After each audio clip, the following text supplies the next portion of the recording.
حضرت اویس کرنی، ان کو آپ صلی اللہ علیہ وسلم کا دیدار نصیب نہیں ہوا، لیکن اس کے بارے میں آپ نے حضرت عمر جیسی ہستی سے یہ فرمایا کہ اے عمر،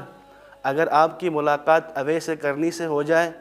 تو اس سے اپنے لیے دعا کروانا۔ اور جب ہم یہ دیکھتے ہیں اویس کرنی ایک صحابی تو نہیں ہے، ایک تابعی ہیں، اور ان کو آپ صلی اللہ علیہ وسلم کا دیدار نصیب نہیں ہوا، لیکن ان کا کون سا عمل اچھا تھا؟ عمل ان کا یہی اچھا تھا کہ وہ ماں کے ساتھ اچھا رویہ رکھا کرتے تھے۔ دوسری جگہ اللہ تبارک و تعالیٰ نے یہ فرمایا کہ ہم نے انسان کو یہ حکم دیا ہے کہ اپنے والدین کے ساتھ اچھا سلوک کریں۔